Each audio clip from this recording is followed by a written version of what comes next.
I stood in my son's new living room, staring at the wedding photos on my phone that a neighbor had forwarded to me. Beautiful photos. Professional photographer. Designer dress. Elegant venue overlooking the harbor. My son David in a sharp tuxedo, beaming at his bride Jessica. They'd gotten married yesterday. Yesterday. While I sat at home watching television, my own son was walking down an aisle, saying vows, cutting a cake, dancing with his new wife. And I wasn't there. I hadn't even known it was happening. We decided to keep it small and intimate, Mom, David said from across the room, not quite meeting my eyes. Just close friends. You understand. Jessica stood beside him, her arm linked through his, and I saw something in her smile that made my chest tighten. Not embarrassment, not apology, something else. Something that looked almost like satisfaction. I wanted to ask them how they'd paid for that harbor venue, how they'd afforded that designer dress and the professional photography, how they'd managed any of it. When just 3 weeks ago, Jessica had called me in tears because their rent was late again, and could I please help them one more time? But I already knew the answer. They'd used my money.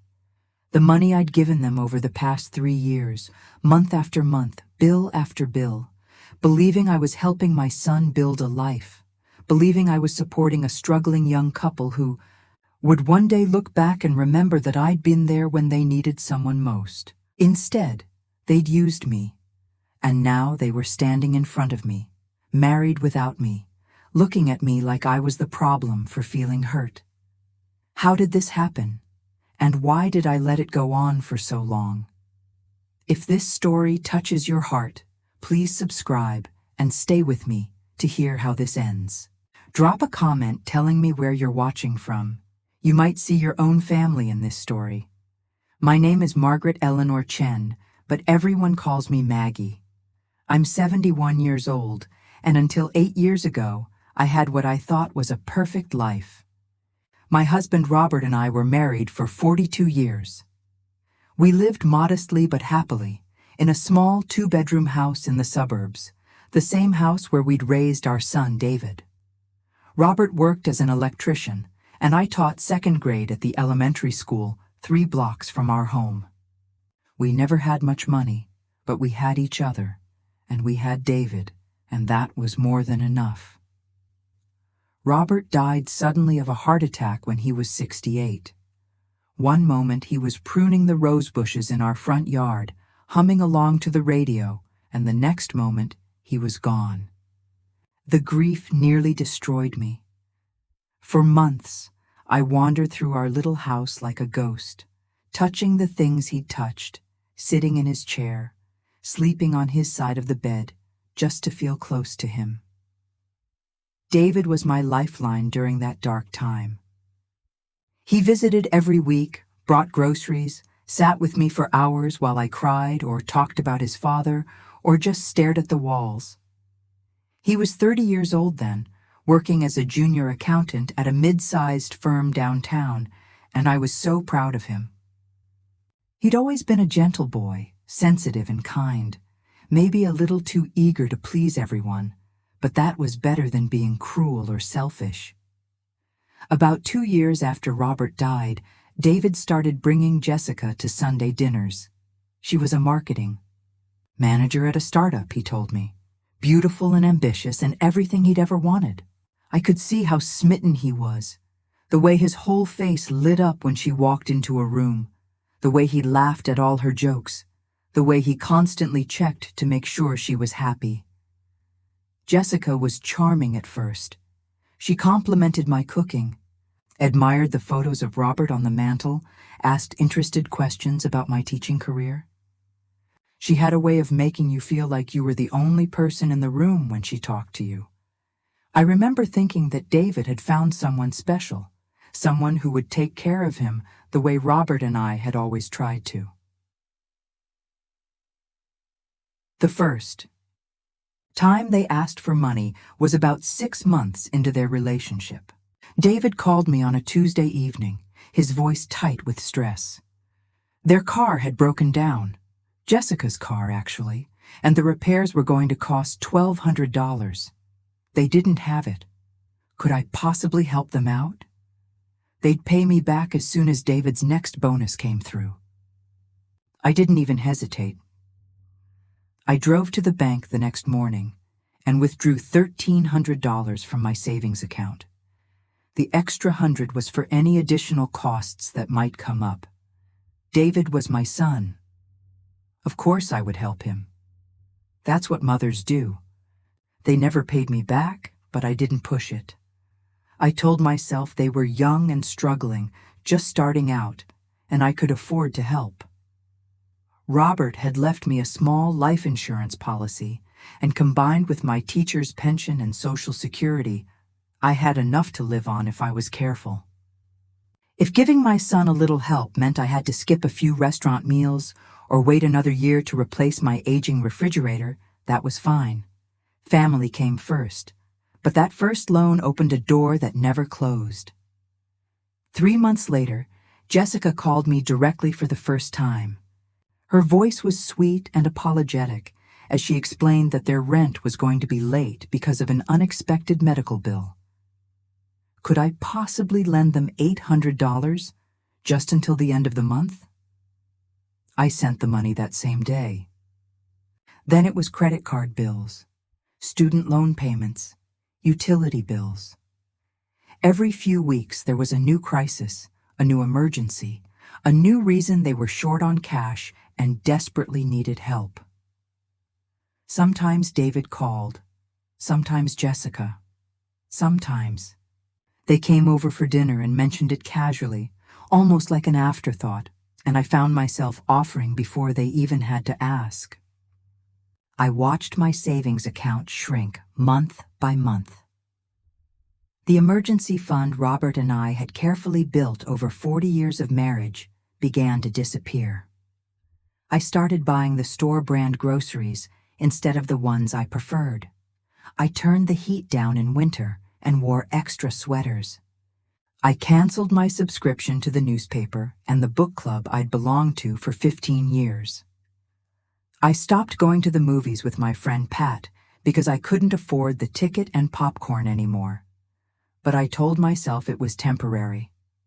David and Jessica were just going through a rough patch. Once they got more established in their careers, once they got their finances sorted out, they wouldn't need my help anymore. And when that day came, we'd all look back on this time and laugh about it. Maybe I'd even get some of the money back, though I didn't want to seem greedy by bringing it up. Pat noticed, of course. She'd been my best friend since we were both young teachers, sharing a classroom wall at Jefferson Elementary, and she knew me too well to miss the signs. One afternoon when she came over for tea, she looked around my kitchen, at the broken handle on the cabinet I hadn't fixed, at the coffee maker that only worked if you held the button down just right, at my worn-out shoes lined up by the door, and she asked me directly, "Maggie, are you giving David money?" I tried to brush it off. Just helping out a little here and there. Nothing I couldn't afford. Pat gave me a long, searching look that made me uncomfortable, then said quietly, "Just be careful, sweetie. Sometimes the people we love the most take advantage without even realizing it." I told her she was wrong. David would never take advantage of me. He was my son. He loved me. And Jessica was going to be my daughter-in-law someday. I was sure of it. I was just doing what any mother would do, helping the next generation get on their feet. But deep down, in a place I didn't want to examine too closely, I was starting to wonder if Pat was right. That was 3 years ago, when I still believed I was building something beautiful with my sacrifices, when I still believed that love and family meant something to the people I was helping. I had no idea what was really happening. I had no idea what they were really thinking every time I handed over another check, another cash withdrawal, another transfer from my dwindling bank account. I had no idea how badly they'd betray me in the end. Everything changed on a Wednesday afternoon in early October. David called and asked if he could stop by after work. He wanted to talk to me about something important. My heart jumped with hope. Maybe he was going to propose to Jessica. Maybe he was going to tell me I'd be a grandmother soon. Maybe he wanted to finally discuss paying back some of the money I'd lent them over the years. He arrived at 6:30, but Jessica wasn't with him. That surprised me. Lately, Jessica had been coming to everything, always by David's side, always offering her opinions and making decisions. David seemed nervous, fidgeting with his car keys and avoiding eye contact as I poured him the coffee he liked. "Mom," he said finally, settling onto the couch where he'd sat thousands of times growing up.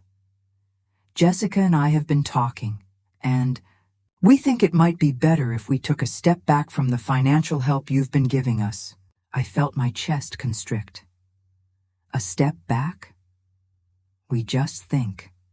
He paused, searching for words.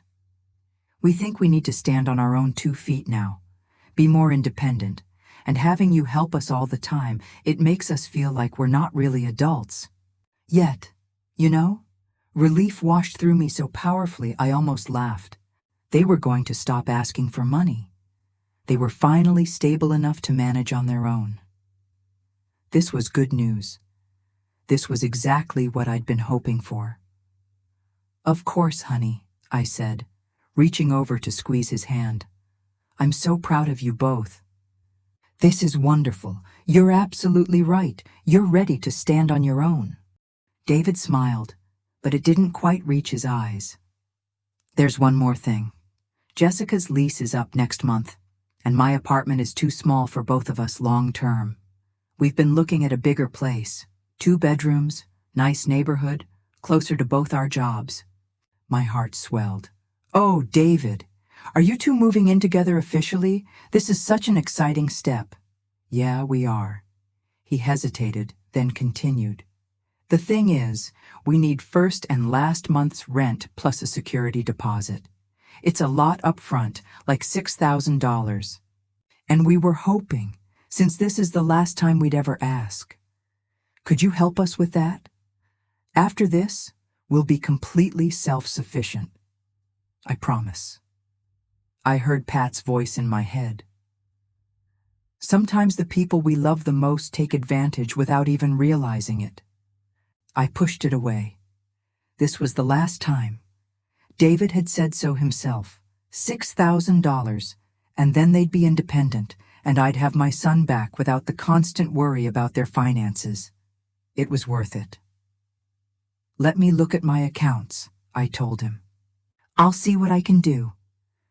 His face lit up with genuine joy, and he hugged me so tightly I could barely breathe. "Thank you, Mom. You're the best. Jessica is going to be so relieved." After he left, I sat at my kitchen table with my bank statement spread in front of me. My savings account had less than $4,000 left, nowhere near enough. But I had a small retirement account that I'd been trying not to touch. It was supposed to be for real emergencies, for medical expenses or home repairs I couldn't afford otherwise. But this was my son. This was his future. This was the last time. I withdrew $6,000 the next morning, paying the early withdrawal penalty and the taxes that came with it. The actual cost was close to $8,000 by the time everything was processed. My retirement account was nearly empty now, but David and Jessica would be settled and happy and independent. I wrote them a check and dropped it off at David's apartment that evening. Jessica answered the door in expensive-looking athleisure. Where? Her hair perfectly styled, holding a glass of wine that looked like it came from a bottle that cost more than my weekly grocery budget. "Oh my God, Maggie, you're a lifesaver," she squealed, taking the check and examining it. "This is exactly what we needed. David said you'd come through. You always do." Something in the way she said it, "You always do," sent a chill down my spine. But she was hugging me now and telling me how grateful they were and how I'd have to come see the new place once they were moved in. And I pushed the uncomfortable feeling away. That was the last time I heard from them for 3 weeks. At first, I told myself they were just busy with the move. Packing, unpacking, getting settled. David had always been bad about returning calls when he was stressed, but after the first week, I started to worry. I called and left messages. I texted. I even drove by David's old apartment building and saw that his car was gone. They'd already moved. When he finally called on the 3rd week, his voice was strained and distant. "Sorry, Mom. It's been crazy with the new place and work has been really demanding. I'll try to come by soon." "Could I have your new address?" I asked. "I'd love to bring you both a housewarming gift." There was a pause. "We're still getting things organized. Let us get properly settled first, and then we'll have you over for dinner. Okay?" I wanted to argue, to tell him I was his mother, and I didn't need a formal invitation to visit. But something in his tone stopped me. "Okay, honey, whenever you're ready." That dinner invitation never came. November passed, then December. I called every week, sometimes more often. Sometimes David answered, sometimes he didn't. The conversations were always brief, always full of excuses. Work was busy. Jessica had a big project. They were traveling for the holidays. Next month would be better. Christmas came and went. For the first time in David's entire life, we didn't spend Christmas together. He said they'd made plans to go to Jessica's parents' house in Vermont, and by the time he mentioned it, I'd already bought a plane ticket to visit her brother in Vermont, so they couldn't get out of it. He promised we'd celebrate when they got back. We never did. I spent Christmas alone in my house, looking at the wrapped presents I'd bought for them, wondering what I'd done wrong. I kept calling, I kept texting, I kept trying to understand why my son had suddenly shut me out of his life. And then, on a rainy Tuesday in late January, David finally answered his phone. "Mom, look, I need to talk to you about something." My heart lifted with hope. Finally, we were going to clear the air, figure out what had gone wrong, fix whatever had broken between us. "Jessica and I have decided we need some space from family for a while. We're trying to build our own lives and our own identity as a couple, and we feel like having too much family involvement is holding us back." The words hit me like a physical blow. Family involvement? I hadn't even seen him in 4 months. I didn't even know where he lived. "David, I don't understand. What did I do?" "You didn't do anything, Mom. This isn't about you. It's about us needing to grow as individuals and as a couple." "But we're family," I whispered, and I heard my voice crack. "I'm your mother." "I know, and I still love you, but we need this space. Please respect that." He hung up before I could respond. I sat with the phone in my hand, staring at the wall, trying to process what had just happened. Pat found me there 2 hours later when she let herself in with the spare key I'd given her years ago. He asked me to give him space, I told her, and then I started crying so hard I couldn't speak. Pat held me while I sobbed, and I felt like I was grieving Robert's death all over again, except this time I was grieving someone who was still alive. "How much money have you given them, Maggie?" Pat asked gently. I didn't want to add it up. I didn't want to face the number. But Pat sat with me while I went through 3 years of bank statements, and together we calculated it.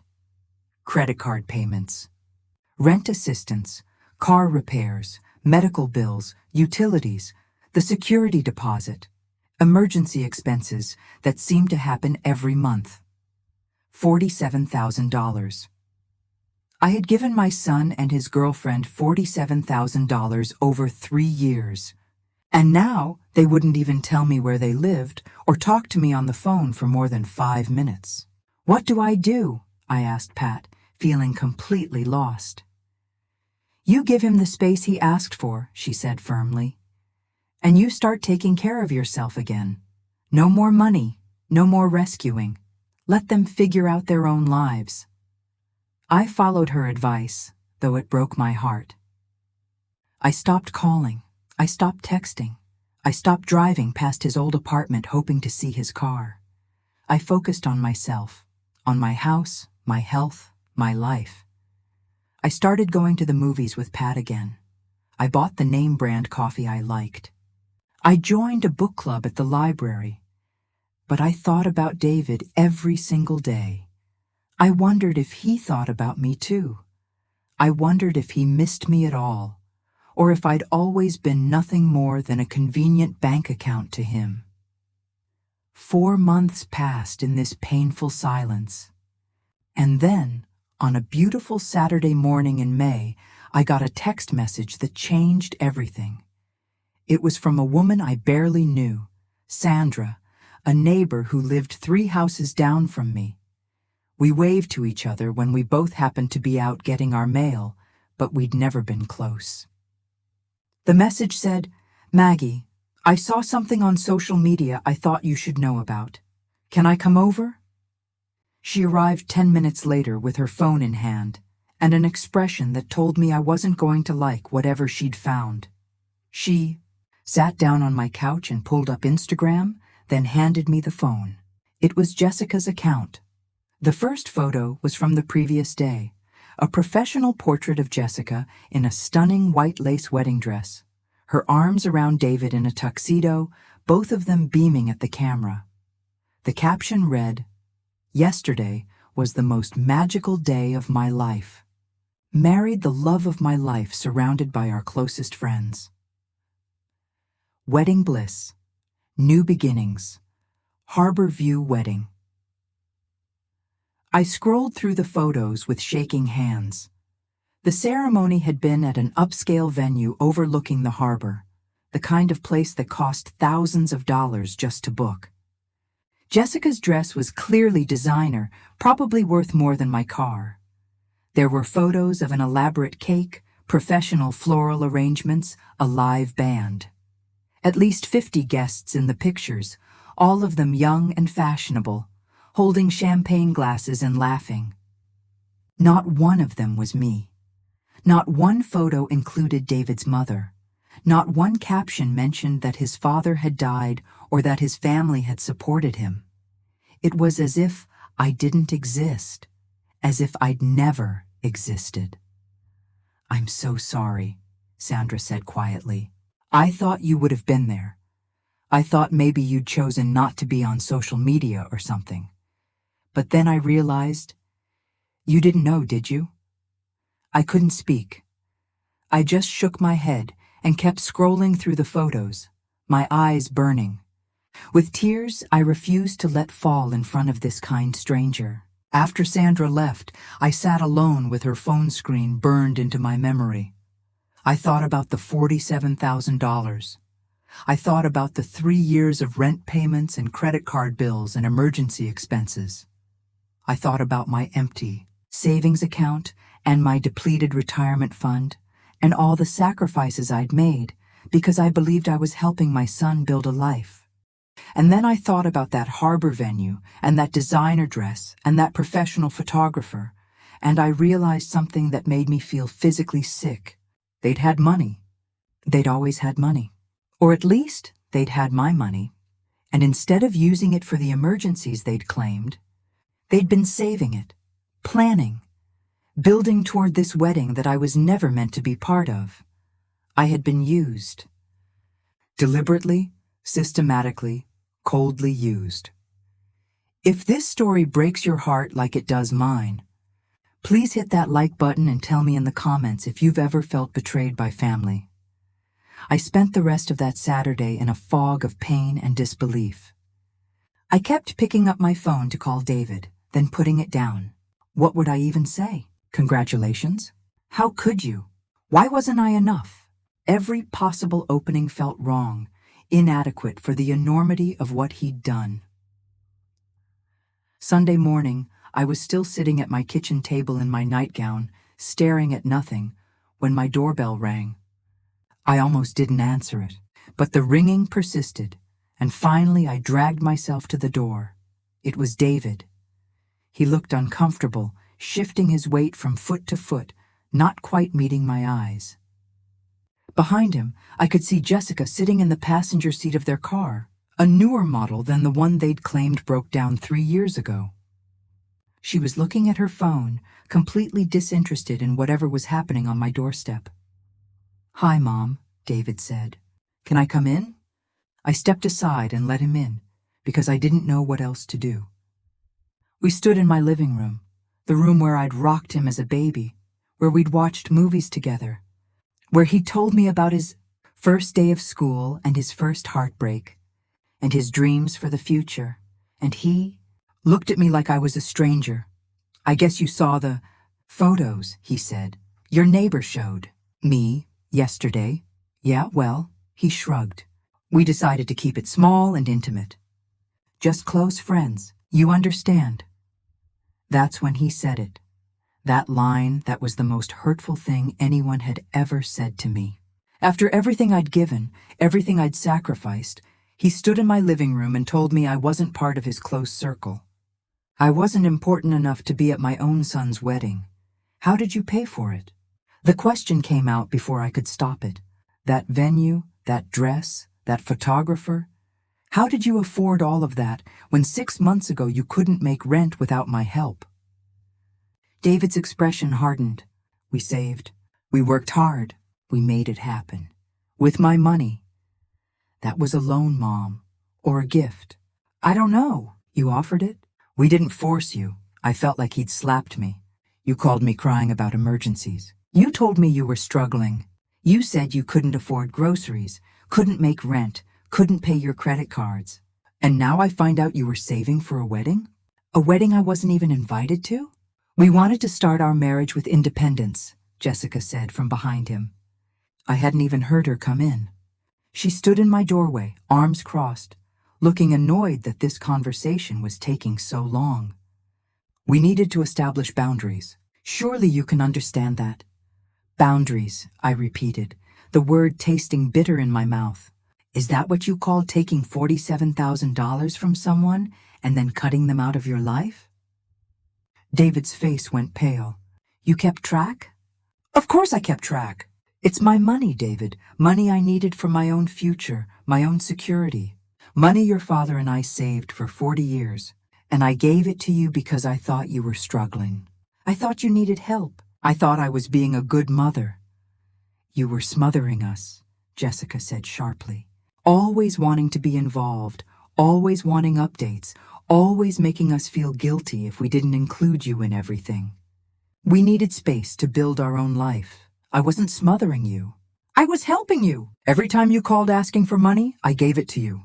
Every emergency, every crisis, every bill you couldn't pay, I was there." "And that's the problem," David said quietly.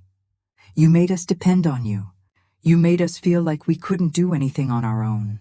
Jessica and I talked about it with our therapist, and she said we needed to establish clear boundaries with family members who were too involved in our relationship. I stared at my son, this man I'd carried for 9 months, given birth to, raised, loved, sacrificed for, and I realized I didn't know him anymore. Or maybe I'd never known him at all. Maybe I'd been so busy loving him that I hadn't seen what he really was, someone who could take and take and take, and then blame me for giving. "So you paid for therapy but not your rent?" I heard myself ask, almost laughing at the absurdity of it. "Our mental health is important," Jessica said defensively. "Get out." The words surprised even me. "Both of you. Get out of my house." "Mom," David started. "Don't call me that. Don't call me Mom like it means something, like we're actually family. You made it very clear yesterday that I'm not part of your family. I wasn't close enough to be at your wedding. I wasn't important enough to even tell that you were getting married. So don't stand in my living room and pretend you care about me now." "You're being dramatic," Jessica said, rolling her eyes. "We came here to tell you ourselves so you wouldn't feel left out. We're trying to be considerate." That's when something inside me snapped. All the pain, all the betrayal, all the years of giving and sacrificing and being treated like I was nothing more than a checkbook with feelings. It all crystallized into a clarity I'd never felt before. "Considerate?" I said, and my voice was shaking but strong. Considerate would have been not lying to me for 3 years. Considerate would have been being honest about what you were using my money for. Considerate would have been inviting me to my own son's wedding. You're not here to be considerate. You're here because you're afraid I'll make a scene or tell people what you did, or maybe because you think you might need my money again someday, and you want to keep that door open. But I'm closing it. Right now. I'm done. David looked genuinely shocked. "Mom, you don't mean that." "I do. I really do. I spent 3 years giving you everything I had. Not just money, but my time, my worry, my love, and you treated me like I was a burden. Like I was something to escape from. Well, congratulations. You escaped. Now get out." They left, and I locked the door behind them. Then I slid down to the floor in my entryway and cried harder than I'd cried since the day Robert died. But these tears were different. They weren't just grief. They were rage and shame and a terrible sense of waste. I'd wasted 3 years. I'd wasted $47,000. I'd wasted so much love on people who didn't deserve it. Pat found me there an hour later. She'd apparently developed a sixth sense for when I needed her. She didn't say anything, just sat down beside me on the floor and held my hand while I cried. When I finally had no tears left, she said, "Tell me everything." I did. I told her about the wedding, about David's visit, about Jessica's coldness and David's pathetic justifications. And when I was done, Pat looked at me with the fierce determination I'd seen her use on playground bullies when we were young teachers together. "We're going to fix this," she said. "You're not going to let them get away with this." "What can I do?" "The money's gone. They're married. It's over." "No, sweetie. It's just beginning. First thing tomorrow, we're going to see my niece Rachel. She's an elder law attorney who specializes in financial exploitation. Because that's what this is, Maggie. This is financial exploitation, and it's not legal." I didn't have much hope. What lawyer would take on a case about a mother lending money to her son? But I had nothing left to lose, so I agreed. Rachel Kim's office was in a professional building downtown, and she was exactly as Pat had described her, sharp, efficient, and immediately sympathetic when she heard my story. I brought all my bank statements, all my records of the withdrawals and transfers, and a printed timeline I'd made of every request for money David and Jessica had made over the past 3 years. Rachel studied the documents for a long time, making notes, asking questions. "Did you ever sign any formal loan agreements?" she asked. "No. They always said they'd pay me back, but it was just verbal." "We're family, or we were. And did they ever actually pay any of it back?" "Not a penny." Rachel nodded, making another note. "Here's the situation, Maggie. Legally speaking, gifts to adult children are generally not recoverable. If you gave them money with no expectation of repayment and no written agreement, a court would likely consider those gifts. However," she looked up at me intently, "there are several factors here that concern me from an elder exploitation perspective." She explained that there were patterns in my statements that suggested systematic manipulation. The regular requests timed to when they knew I received my pension checks. The emotional language used in texts and voicemails that seemed designed to trigger my maternal instincts. And the sudden cessation of contact once they'd gotten the large sum for their deposit. She said she'd seen similar patterns in cases of financial exploitation, where vulnerable adults were manipulated into giving money through emotional coercion. "The wedding is particularly egregious," Rachel said. "They took money under false pretenses, claiming emergencies and financial hardship, while actually saving for a luxury wedding. That could potentially be considered fraud. My hands started shaking. Fraud. She was talking about my son committing fraud against me. I don't want to send David to jail, I said quickly. I don't know what I want. I just don't want them to get away with it. I don't want them to think this was okay. There are other options besides criminal charges, Rachel said gently. We could send a formal demand letter requesting repayment. We could file a civil suit. We could even just let them know that you've consulted with an attorney and documented everything, which might make them think twice about their behavior. What do you want, Maggie? What would make this right for you? I thought about it for a long time. What did I want? I wanted my son back, but the son I wanted didn't exist anymore. Maybe he'd never existed. I wanted my money back, but even if I got every penny, it wouldn't erase the betrayal. I wanted an apology, but I knew I'd never get a real one. I want them to know they can't treat people this way, I said finally. I want them to face some consequences, and I want to make sure other people know what they did, so they can't do it to anyone else. Rachel nodded. Then let's start with a formal demand letter. It won't just request repayment. It will lay out exactly what they did, the timeline, the amounts, and the fraudulent representations they made. We'll send copies to them, and we'll also send a courtesy copy to Jessica's employer and to any family members you think should know the truth. The public exposure alone might be more effective than any lawsuit. Over the next week, Rachel drafted a letter that was simultaneously the most professional and most devastating thing I'd ever read. It detailed every request for money, every claimed emergency, every promise of repayment.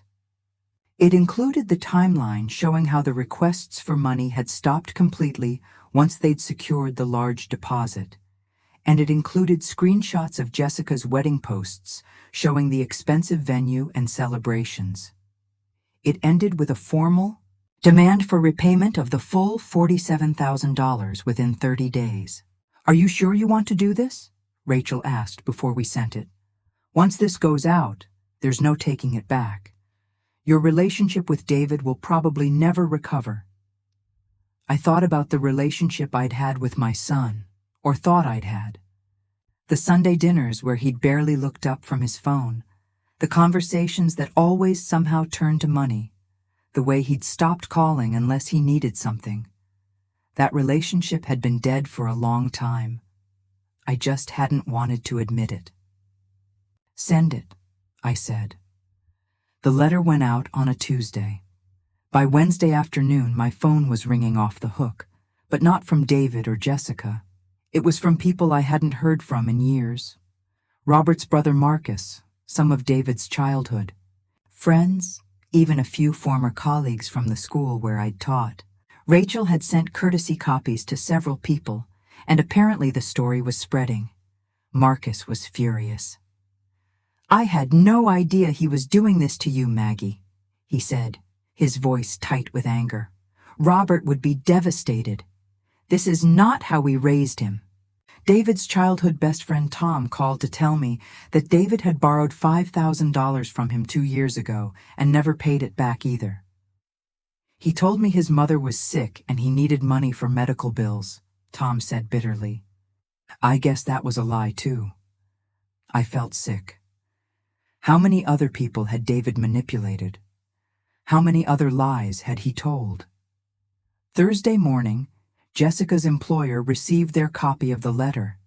Jessica worked in marketing at a mid-sized financial services firm, a company that prided itself on ethics and transparency. Having an employee accused of financial exploitation, even by a family member, was not a good look. Friday afternoon, David finally called. His voice was shaking with rage. How could you do this? He demanded. Do you have any idea what you've done? Jessica's boss called her into his office. They're putting her on administrative leave while they review the situation. She could lose her job because of you. Because of me? I said, and I was amazed at how calm my voice sounded. No, David, because of what she did, because of what you both did. You took $47,000 from me under false pretenses. You lied about emergencies. You cut me out of your life once you got what you needed. And then you had a wedding that cost tens of thousands of dollars and didn't even tell me it was happening. Those are choices you made. These are just the consequences. You're destroying our lives. No, honey, you destroyed our relationship. I'm just making sure other people know the truth about what you did. We'll never speak to you again. You weren't speaking to me anyway. At least now I don't have to wonder why. He hung up on me. I sat with the phone in my hand, and I waited for the guilt to come, for the maternal instinct to kick in and make me want to take it all back. But it didn't come. Instead, I felt something I hadn't felt in years. Peace. Pat came over that evening with a bottle of wine and Chinese takeout, and we sat in my kitchen, my small, shabby kitchen with its broken cabinet handle and its ancient coffee maker, and we celebrated. Not because I'd hurt my son, but because I'd finally stood up for myself. What happens now? Pat asked. I don't know, I admitted. Rachel says they probably won't pay me back. She said most people in this situation just dig in and refuse to accept responsibility. But at least people know the truth now. At least I'm not carrying this secret anymore. The following week brought more revelations. Marcus did some investigating. He had connections in the financial world from his business career, and discovered that David and Jessica had been living well beyond their means for years. They had credit card debt totaling over $30,000. They'd financed Jessica's car at an astronomical interest rate. They'd taken out personal loans they couldn't afford. My $47,000 hadn't been going toward necessities at all. It had been going toward maintaining a lifestyle they couldn't actually afford while they saved for their dream wedding.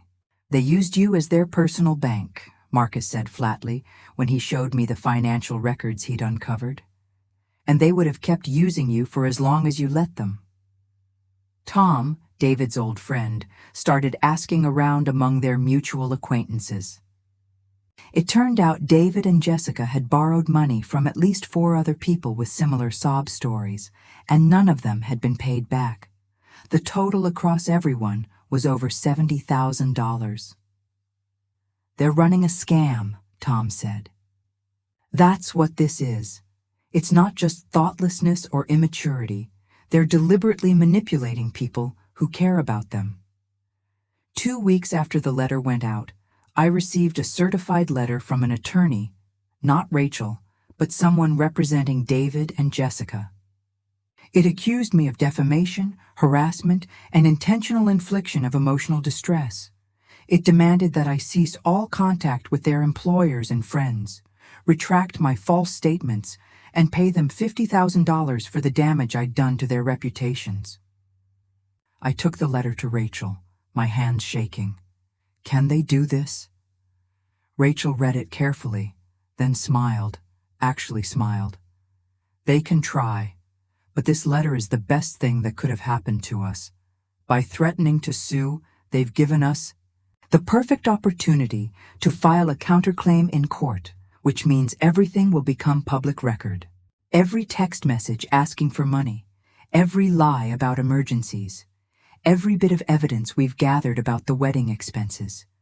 All of it will be filed with the court and available to anyone who wants to see it. Is that really what they want? She drafted a response that basically called their bluff.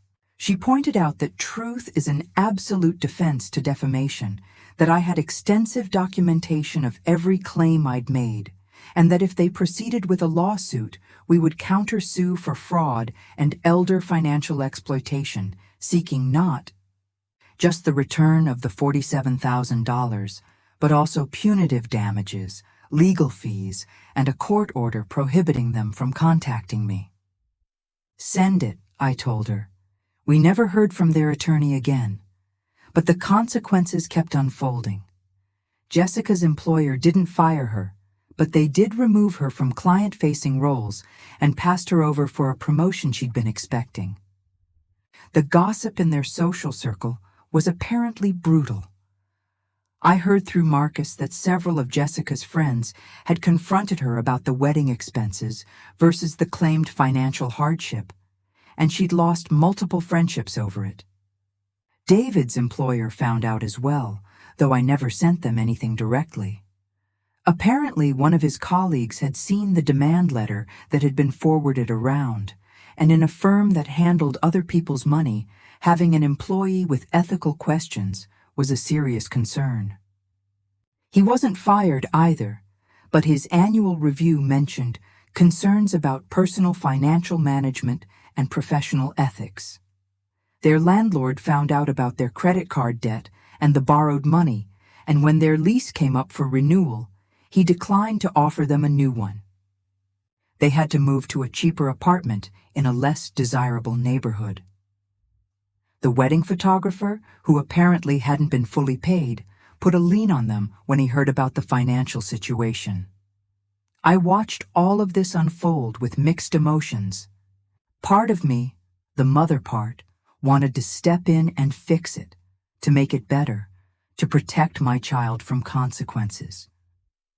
But another part of me, the part that had been used and betrayed and discarded, knew that these consequences were necessary.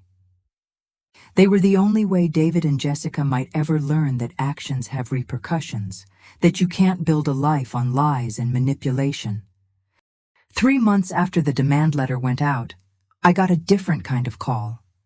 It was from a social worker named Linda Chen, no relation, who worked for the county's Adult Protective Services Division. "Mrs. Chen," she said, "I'm calling because we've received a referral regarding potential elder financial exploitation. Several people have reached out to us with concerns about your situation with your son and daughter-in-law. I was hoping we could meet and discuss what happened. I met with Linda the following week. She was kind but professional, asking detailed questions about the timeline, the amounts of money, the nature of the requests, and how David and Jessica had responded when I'd tried to set boundaries or ask questions. She took extensive notes and reviewed all my documentation. This is textbook financial exploitation," she said finally.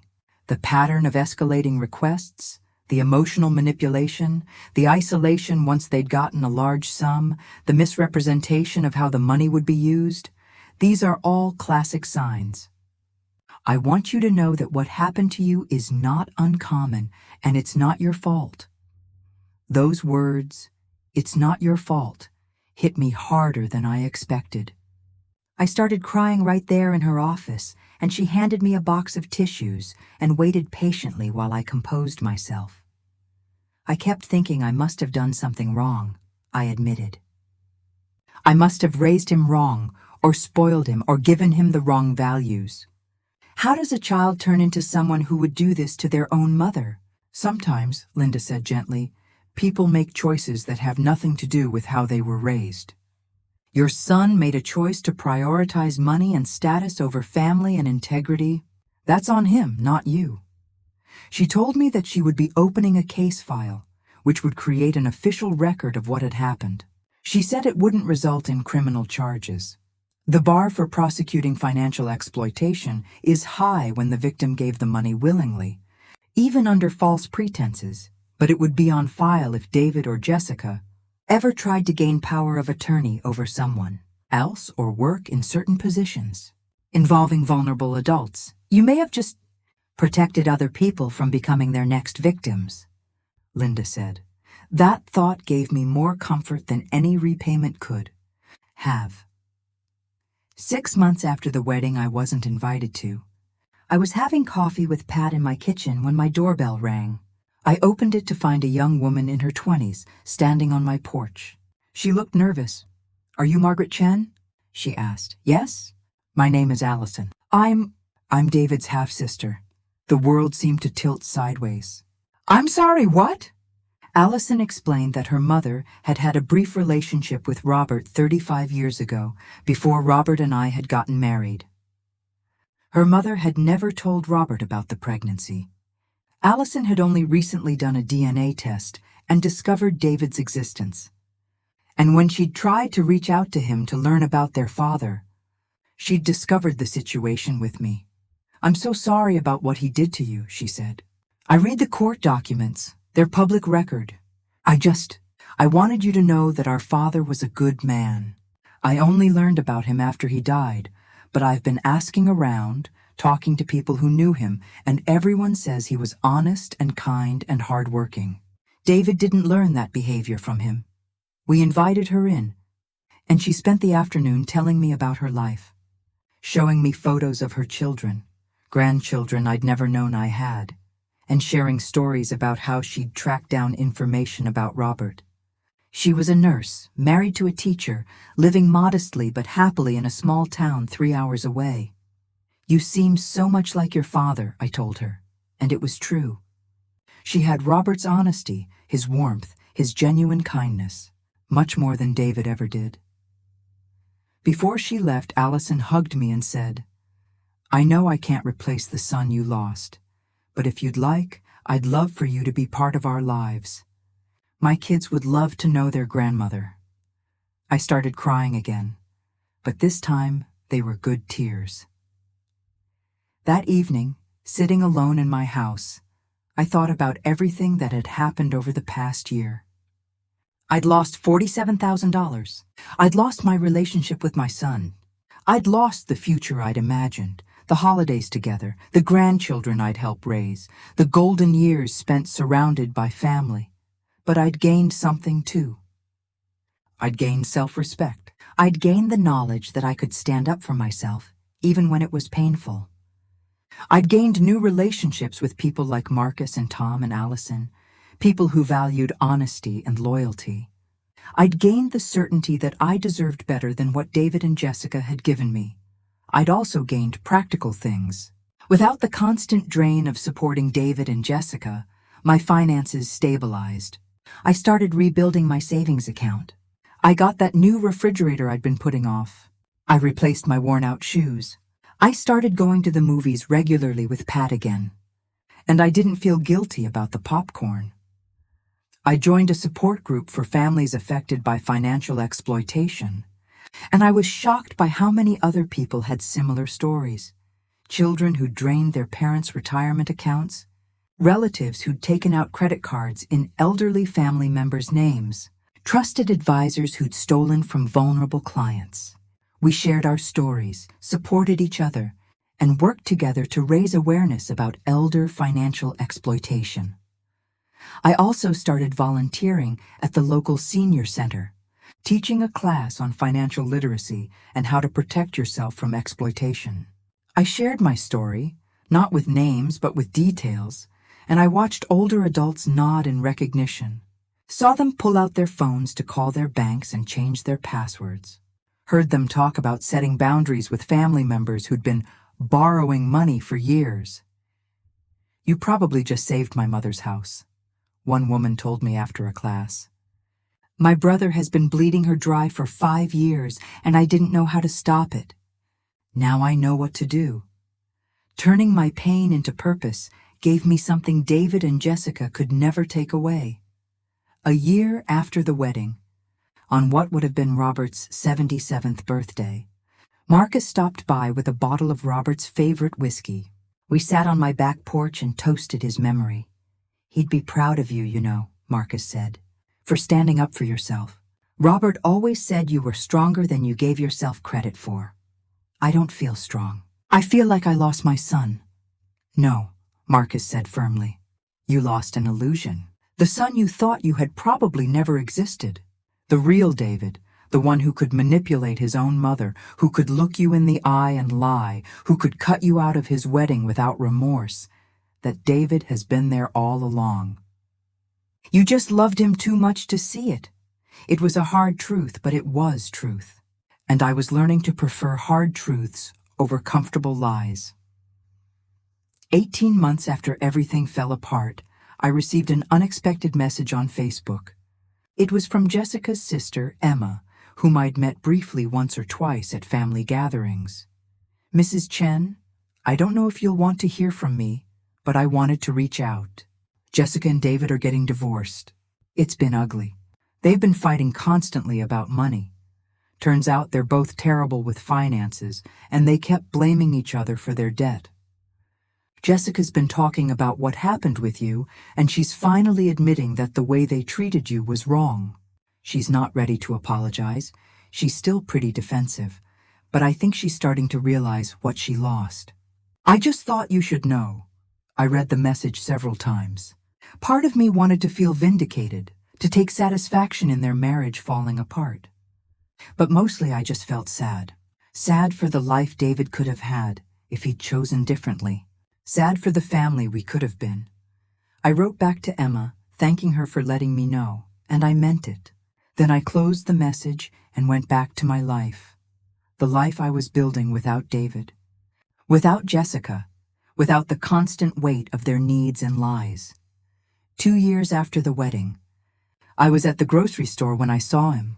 David was standing in the checkout line, alone, looking tired and older than his 40 years. He saw me at the same moment I saw him, and for a second, neither of us moved. Then he looked away, grabbed his groceries, and left without acknowledging me. No hello, no apology, nothing. I stood there holding my basket, and I waited for the pain to come. But it didn't. I'd grieved the son I'd wanted so thoroughly that seeing the real one no longer had the power to hurt me. I paid for my groceries, drove home, and had dinner with Allison and her family. They'd driven in to spend the weekend with me. We ate the pot roast I'd taught Allison how to make, the same recipe I'd used for David 1,000 times. We laughed and told stories and made plans for Thanksgiving. And I realized something that would have seemed impossible 2 years ago. I was happy. Not the complicated, anxious, conditional happiness of constantly trying to fix someone else's problems, but real, simple, peaceful happiness. Before you go, I want to hear from you. Where in the world are you watching this from? Drop your city or country in the comments below. And if this story touched your heart, please subscribe for more stories of strength and redemption. Have you ever experienced family betrayal or seen an elder mistreated? Share your thoughts in the comments. Looking back now, I understand that losing David was necessary to find myself again. I understand that some relationships, no matter how much love you pour into them, are built on foundations too broken to stand. I understand that being a good mother doesn't mean letting your children destroy you. The hardest lesson I've learned is this: love is not enough if it's not reciprocated with respect. I loved David with everything I had, but he didn't respect me. He saw me as a resource to be used, not as a person to be valued. And once I understood that, I had to make a choice: continue being used or choose myself. I chose myself. It was the hardest choice I've ever made, and the best one. Today, at 73, I'm rebuilding the life Robert and I worked so hard to create. My savings account is growing again. My house is finally getting the repairs it needs. I'm surrounded by people who love me for who I am, not for what I can give them. Allison's children call me Grandma Maggie, and I get to watch them grow up the way I never got to watch David's children grow up, because as far as I know, he doesn't have children, and even if he did, I would never meet them. Sometimes people ask me if I regret sending that letter, if I wish I'd handled things differently, if I miss my son. The answer is complicated. Do I regret standing up for myself? No. Do I wish I'd recognized the manipulation sooner? Yes. Do I miss the son I thought I had? Every single day. Do I miss the real David, the one who used me and discarded me? Not at all. If I could go back and give my younger self one piece of advice, it would be this: love generously, but protect yourself fiercely. Give to people who appreciate it, not to people who expect it. And when someone shows you who they really are, whether through their actions, their choices, or their cruelty. Believe them the first time. I spent 3 years making excuses for David, explaining away his behavior, telling myself he'd change when circumstances improved. I wasted 3 years and $47,000 learning a lesson I should have learned much sooner. You cannot love someone into being a better person. They have to want that for themselves. David made his choices. He chose money over integrity. He chose status over family. He chose a wedding over a relationship with his mother. Those were his choices, and I've finally accepted that I cannot change them or fix them or take responsibility for them. All I can do is make my own choices, and I choose a life of honesty, dignity, and self-respect. I choose relationships built on mutual care, not one-sided sacrifice. I choose to believe that I deserve better than what David gave me. And you know what? I do deserve better. We all do. Have you ever had to choose between family loyalty and your own well-being? Have you ever had to walk away from someone you loved because staying was destroying you? It's one of the hardest things a person can do, but sometimes it's also the most necessary. Sometimes, the greatest act of self-love is letting go of people who refuse to love you back the way you deserve. I'm still learning. I'm still healing. I'm still figuring out who I am beyond being David's mother. But every day gets a little easier. Every day, I feel a little more like myself again. Not the person I was before David, but someone new. Someone stronger. Someone who knows her worth. And that, more than any apology or repayment could ever give me, is the real victory in this story. If you're watching this and you're in a similar situation, if someone you love is taking advantage of you, if you're sacrificing everything for a family member who doesn't appreciate it, if you're being used and discarded, please know this: it's not your fault, and you deserve better. You deserve relationships built on respect and reciprocity, not manipulation and exploitation. It's never too late to stand up for yourself. It's never too late to choose yourself. It's never too late to say enough. Take it from a 73-year-old woman who learned this lesson the hard way. The life you save by setting boundaries might be your own. The stories shared on this channel are entirely fictional and created solely for entertainment purposes. We believe in honoring our elders and treating all family members with love and respect. These stories are meant to inspire reflection on family relationships and the importance of compassion. Any resemblance to real people, events, or families is purely coincidental and unintentional. These narratives carry no specific cultural, political, or religious implications.